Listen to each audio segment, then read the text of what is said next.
ani barataa gara 1,100 yaade barattoota kanaaf bara kanaaf aga tokko hundee gareedhe daftara darzana tokko jechuun tokko daftara 12 qaba.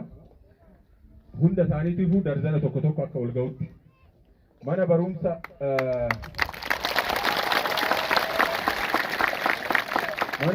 dareeruma kanaati jettan cufaa qixxeetti banamte kan ammoo darzana 200 haaraa waan banamteef darzana 200 jechuun barataa 200f daftara 12 wal ga'a jechuudha. Akkasuma mana barumsa kanaaf iskiriiptuu 10,000 fide barattoota kanaaf hiruudha. Achi keessa garuu kaartooniin tokko 2,500 qabdi mana barumsa cufaa qixxeetiif ergitu jechuudha. Bara kana keessa immoo dhukkubni koronaa jedhamu jira. Dhukkubni koronaa waan jiru fakkaatu simbira isin maaskii fayyadamtanii nu biratti garuu maaskii malee socho'uun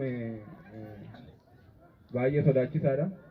Amma yoo ilaalu simbira badaa miti garuu ani dhukkuba koronaatiin illee barattoonni mul'ata qaban akka mul'ata isaanii bira ga'aniif dhukkubni koronaa karaatti akka nambisne jedhee maaskii 5,760 fideefi maaskiin kun inni miicama sadarkaa isaa kan eeggate miicaa uffachuu danda'u haga ga'uun gaa mana barumsa cufaasaniif kaartooniin tokko 720 qaba.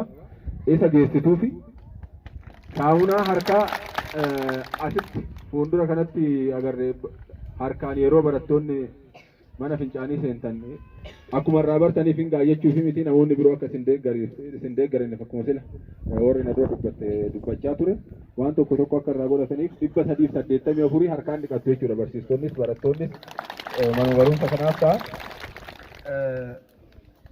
Kan biraa kanan yaadee ture mana barumsaa keessatti footokooppii akkas midhaamni barbaachisa yeroo qormaataa yeroo maali isa kana ilaalee isiniifan ergaa bilisaan barattoonni footokooppii akka itti godhataniif kaffaltii malee jechuudha. Mana yonnaa gootanii qopheessanii isa isinii ergina. Ammaaf laaptooppiin gara qarshii 40,000 baasa yuuzdis ta'u isa 2 isiniif hinneerra. Piriintaroonni 2 jiru. Piriintarii kalarii fi bilaakii jedhama. Iskaanariinis jira.